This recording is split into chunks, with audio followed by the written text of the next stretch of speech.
Channel को subscribe करें और वीडियो सबसे पहले अपने मोबाइल पर पाने के लिए बेल आइकन को दबाएं।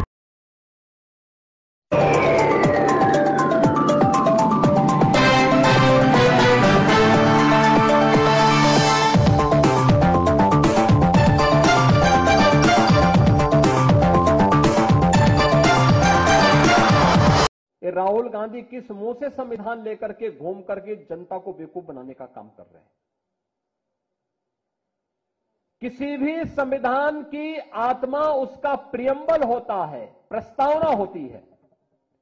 और याद रखना, बाबा साहब भीमराव अंबेडकर ने 26 नवंबर 1949 को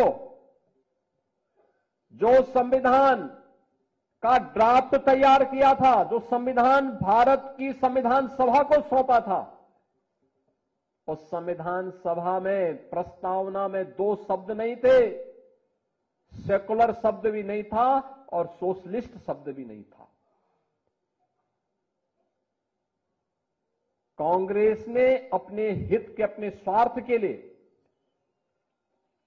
जब इस देश के अंदर इमरजेंसी लागू की गई थी, आपातकाल के दौरान कांग्रेस ने 2 शब्द रात के अंधेरे में डाल करके बाबा साहब भीमराव अंबेडकर का अपमान करने का काम किया था। कांग्रेस ने लगातार कोई ऐसा अवसर नहीं छोड़ा जो भारत के संविधान के गले को घोंटने के समान थे। हर अवसर पर संशोधन पे संशोधन, संशोधन पे संशोधन करती रही। अनुसूचित जाति को उसका अधिकार मिले, अनुसूचित जनजाति को उसका अधिकार मिले, पिछड़ी जाति के लोगों को उसका अधिकार मिले। कभी यह प्रयास नहीं किया। हम पूछना चाहते हैं कांग्रेस के लोगों से, समाजवादी पार्टी के लोगों से, कि आखिर अलीगढ़ मुस्लिम विश्वविद्यालय में या जामिया मिलिया विश्वविद्यालय में अनुसूचित जाति, जनजाति या पिछड़ी जाति के नौजवानों को प्रवेश में भी और नौकरी में भी क्यों आरक्षण नहीं है? क्यों नहीं इन्होंने इसके लिए वहां प्रावधान किया? जो भारत के पैसे से चलने वाला हो, और उस संस्थान में अनुसूचित जाति, जनजाति और पिछड़ी जाति के नौजवानों के लिए भी प्रवेश में भी और नौकरी में भी आरक्षण की व्यवस्था होनी चाहिए। लेकिन वहां पर नहीं, वहां पर नहीं बोलते ये लोग, मौन हो जाते हैं। और यही कारण था बाबा साहब भीमराव अंबेडकर ने जब पहली संयुक्त सरकार बनी थी, और संयुक्त सरकार बनने के बाद जब उसके उपरांत पंडित नेहरू की द्वारा बनाई गई उस नेतृत्व में चल रही सरकार के कृत्यों को देख करके बाबा साहब भीमराव अंबेडकर ने उस समय इस्तीफा दिया था और कहा था, यह सरकार मेरी योग्यता के अनुसार कार्य नहीं ले रही है।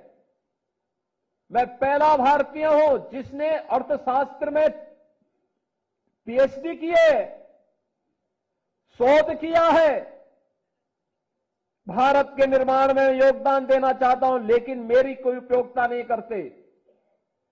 देश की महत्वपूर्ण उन समितियों में जो देश के विकास के लिए सहायक हो सकती है, उसमें मुझे कोई सम्मान नहीं दिया गया।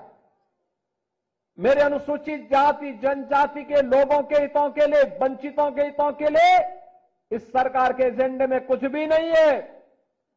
यह तो केवल और केवल इस सरकार को विभाजन के बाद भी केवल मुस्लिम तुष्टीकरण की चिंता है, इसलिए मैं अपने पद से इस्तीफा दे रहा हूं। यह कहते हुए इन्होंने इस्तीफा दे दिया था। और कांग्रेस की हर कृत्य वही है आज भी, तनिक भी उसमें कुछ बदला नहीं है।